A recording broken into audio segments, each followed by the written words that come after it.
안녕하세요. 손가락 복음 선계 지휘자 강사입니다. 또한 세계 기독정 소속 강사이기도 합니다. 오신 것을 진심으로 환영하며 해피파이브를 열어가도록 하겠습니다. 오늘 증거드릴 말씀의 제목은요. 969강 거두는 자와 뿌리는 자라는 제목으로 하나님의 말씀을 나눠보는 시간을 갖도록 하겠습니다. 요한복음 4장 36절을 보시게 되면 거두는 자가 이미 삭도받고 영생에 이르는 열매를 모으나니 이는 뿌리는 자와 거두는 자가 함께 즐거워하게 함이라 라고 말씀에 기록되어 있습니다. 여기 요한복음 4장 36절이잖아요. 37절에 보시게 되면 그런즉 한 사람이 심고 다른 사람이 거둔다는 말이 옳도다라고 했습니다. 한 사람 심으신 분은 예수님이신데 말씀을 보도록 하겠습니다. 마태복음 13장 37절을 보시게 되면 대답하여 가라사대 좋은 씨를 뿌리는 이는 인자요. 그래서 인자 예수님은 좋은 씨를 뿌리신 분이시고요. 어떤 씨를 뿌렸는가 보니까 마가복음 4장 14절에 뿌리는 자는 말씀을 뿌리는 것이라고 했고요. 이러한 말씀은 하나님의 말씀이라고 누가복음 8장 11절에 기록되어 있습니다. 그래서 좋은 씨를 뿌리는 이는 예수님이라는 것을 알 수가 있고요. 그러면 거두는 자와 함께 즐거워한다는 것을 볼 때 다른 사람이 거둔다는 것을 알 수가 있겠죠. 계시록 14장 14절을 보시게 되면 내가 보니 흰 구름이 있고 구름 위에 사람의 아들과 같으니 사람은 한문으로 하면 인이고요. 아들은 자잖아요. 인자 같으니 예수님하고 비슷한 이가 구름 위에 앉아서 그 머리에는 금면류관이 있고 그 손에는 이한 낫을 가졌다고 했습니다. 낫자루를 가졌다는 것을 볼 때 거두는 자가 사람의 아들과 같으니 인자 같으니 예수님하고 비슷한이라는 것을 알 수가 있겠습니다. 모습이 비슷하다는 것이 아니고요. 하나님의 말씀의 속성이 비슷한 그러한 자를 가리킨다는 것을 말씀을 드립니다.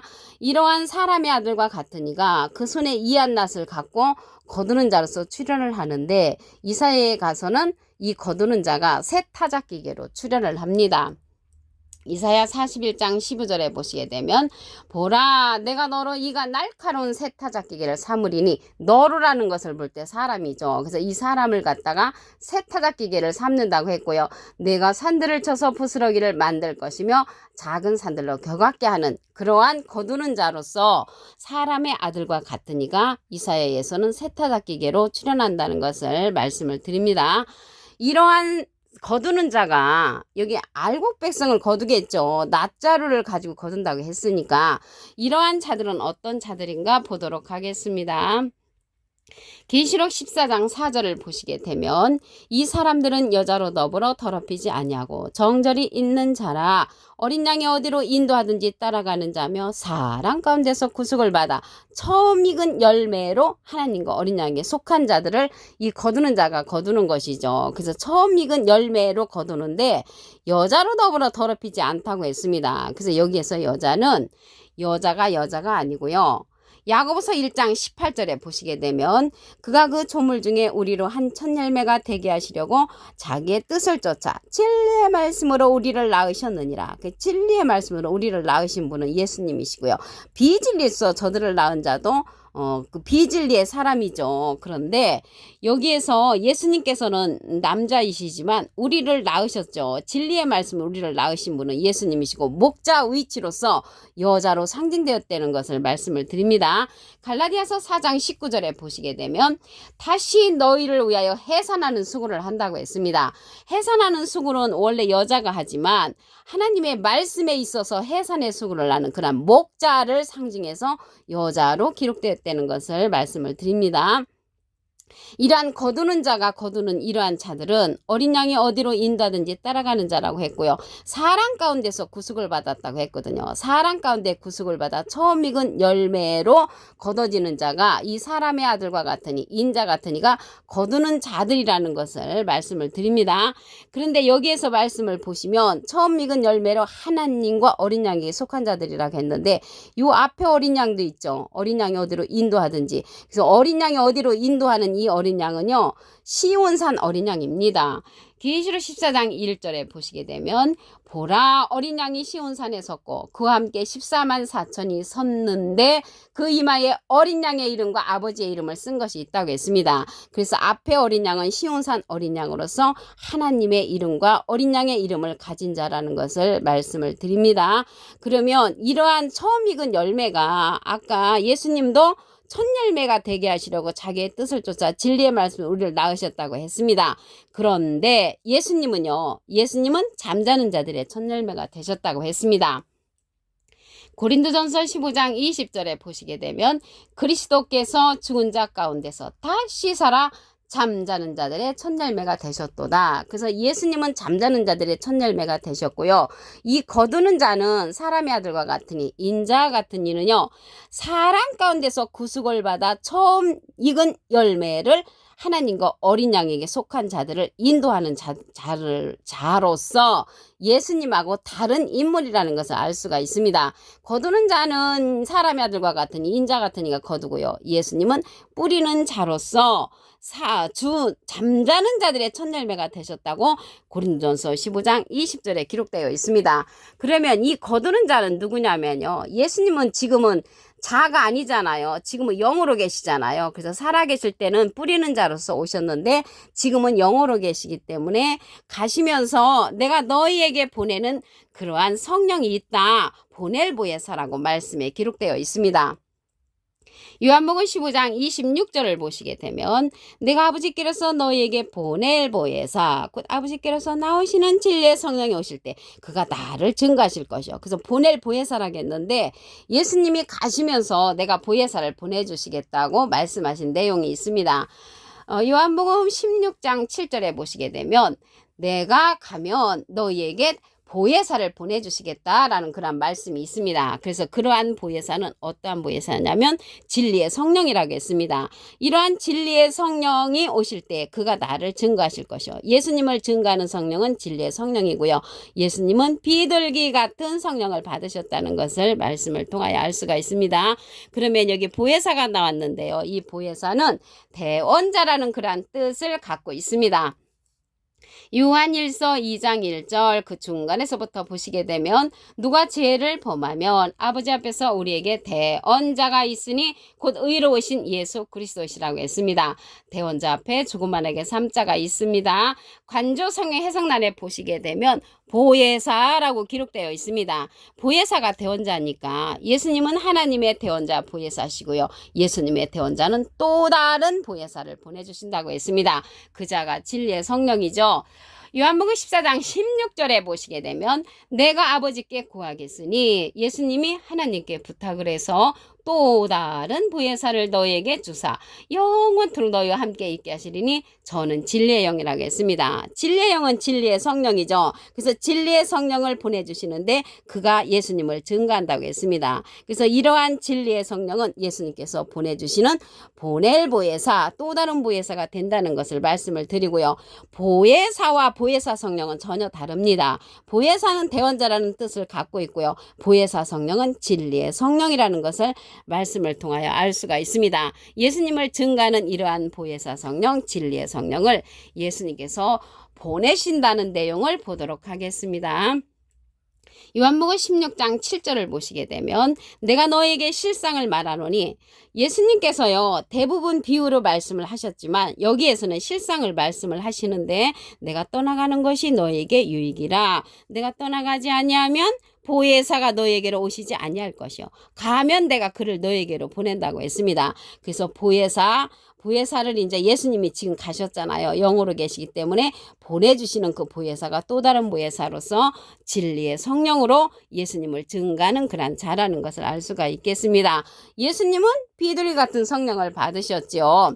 요한복음 4장 36절을 다시 한번 보도록 하겠습니다. 거두는 자가 이미 삭도 받고 영생에 이르는 열매를 모으나니, 영생의 열매를 모은다는 것은 하나님의 구원의 백성들을 모은다는 것이죠. 뿌리는 자와 거두는 자가 함께 즐거워한다고 했습니다. 우리는 예수님이 오셔서 거둔다고 생각을 했는데 여기에서 보니까 거두는 자가 따로 있다는 것을 알 수가 있겠죠. 요한복음 4장 37절에 보시게 되면 한 사람이 심고 다른 사람이 거둔다는 말이 옳다고 했습니다. 그래서 한 사람 심으신 분, 뿌리신 분은 예수님이시죠. 마가복음 4장 14절에 보시게 되면 뿌리는 자는 말씀을 뿌리는데, 마태복음 13장 37절에 좋은 씨를 뿌리는 이는 인자요. 그랬기 때문에 좋은 씨를 뿌리는 이는 예수님이시고요. 그리고 거두는 자가 예수님의 이름으로 보내는 성령, 진리의 성령, 보혜사가 거둔다는 것을 말씀을 드립니다. 이 자가 계시록에 가서는요, 사람의 아들과 같은 이로 출현을 합니다. 계시록 14장 14절을 보시게 되면 내가 보니 흰 구름이 있고 구름 위에 사람의 아들과 같은 인자 같은 이죠. 예수님하고 비슷한 이가 앉았는데 그 머리에는 금면류관이 있고, 금면류관이 있다는 것은 여기에 보니까 거두는 자가 이미 삭도 받았다고 했잖아요. 이미 금면류관을 받고 영생의 열매를 모으는 자라는 것을 알 수가 있고요. 그 손에는 이한 낫을 가졌다는 것을 볼 때 하나님의 말씀의 낫자로로서 추수한다는 것을 알 수가 있습니다. 이 자는요, 시온산 어린 양으로서 많은 사람을 주님 앞으로 인도하는 자입니다. 계시록 14장 4절에 보시게 되면 이 사람들은 여자로 더불어 더럽히지 아니하고 정절이 있는 자라 어린 양이 어디로 인도하든지 따라가는 자며, 여기에서 어린 양은 시온산 어린 양이라고 말씀드렸죠. 14만 4천을 인도하는 시온산 어린 양입니다. 계시록 14장 1절에 보시게 되면 내가 보니 보라 어린 양이 시온산에 섰고 그와 함께 14만 4천이 섰는데 그 이마에 어린 양의 이름과 아버지의 이름을 쓴 것이 있다고 했습니다. 이 자가 처음 익은 열매로 하나님과 어린 양에게 속한 자들을 인도하는 시온산 어린 양으로서 사람 가운데서 구속을 받아 처음 익은 열매를 인도하는 자라는 것을 말씀을 통하여 알 수가 있습니다. 그래서 여기에서 여자는 말씀드렸죠. 예수님은 진리의 말씀으로 우리를 낳으셨다는 내용을 보도록 하겠습니다. 야고보서 1장 18절을 보시게 되면 그가 그 조물 중에 우리로 한 첫 열매가 되게 하시려고 자기의 뜻을 쫓아 진리의 말씀으로 우리를 낳으셨느니라. 그래서 진리의 말씀으로 우리를 낳으신 분이 예수님이신데 여기 첫 열매라고 했잖아요. 그런데 예수님은 잠자는 자들의 첫 열매라고 했습니다. 고린도전서 15장 20절에 보시게 되면 그리스도께서 죽은 자 가운데서 다시 살아 잠자는 자들의 첫 열매가 되셨다고 했습니다. 예수님께서는 잠자는 자들의 첫 열매가 되게 하셨고요. 여기에서 처음 익은 열매, 사랑 가운데 첫 열매를 인도하는 자는 거두는 자로서 예수님의 이름으로 보내는 그러한 진리의 성령이 인도하는 것입니다. 요한복음 15장 26절에 보시게 되면 내가 아버지께서 너에게 보낼 보혜사인데 여기에서 보혜사는 또 다른 보혜사를 보내주시는 것이죠. 요한복음 14장 16절에 보시게 되면 내가 아버지께 구하겠으니 그가 또 다른 보혜사를 너에게 주사 영원토록 너희와 함께 있게 하시리니 저는 진리의 영이라고 했고요. 세상은 등이 저를 받지 못하고 저를 보지도 못하고 알지도 못함이라고 했습니다. 그러나 너희는 저를 아나니 저는 너희와 함께 거하시며 너희 속에 계시겠습니다 라고 했습니다. 이 시간 이후로 또 다른 보혜사 진리의 성령을 알게 되신 여러분들은 진리의 성령의 인도를 받는 자 되기를 간절히 바라겠습니다. 요한복음 16장 7절을 보시게 되면 내가 너에게 실상을 말하노니 내가 떠나가는 것이 너에게 유익이라. 내가 떠나가지 아니하면 보혜사가 너에게로 오시지 아니할 것이요 가면 내가 그를 너에게로 보낸다고 했습니다. 여기 보혜사는 대언자라는 뜻을 갖고 있다고 말씀드렸죠. 요한일서 2장 1절에 보시게 되면 중간에서부터 아버지 앞에서 우리에게 대언자가 있으니 대언자 앞에 조그만하게 3자가 있습니다. 관조성의 해석란에 보시게 되면 보혜사라고 기록되어 있습니다. 이 보혜사는 파라클레토인데 헬라어로는 파라클레토스로 곁에 파라와 부름받은 클레토스라는 말의 합성어로 도움을 주게 곁에 부름받은 자, 사람을 상징한다는 것을 말씀을 드리고요. 라이프 성경 백과사전에는 컴포터 위로자, 카운셀러 상담자, 미래를 중보자, 자, 헬퍼, 돕는 자, 서플리케이터, 탄원자라는 이름을 갖고 있는 것이 이 보혜사입니다. 보혜사는 대원자라는 뜻을 갖고 있고요. 보혜사 성령은 진리의 성령이라고 여기 기록되어 있습니다. 그래서 진리의 성령은 예수님께서 보내시는 성령이라고 말씀에 기록되어 있고요. 예수님은 비둘기 같은 성령을 받으셨습니다. 그래서 보혜사와 보혜사 성령은 전혀 다릅니다. 보혜사는 대원자라는 뜻을 갖고 있고요. 보혜사 성령은 진리의 성령입니다. 오늘 969강 거두는 자와 뿌리는 자라는 제목으로 하나님의 말씀을 나눠보는 시간을 가졌습니다. 감사합니다.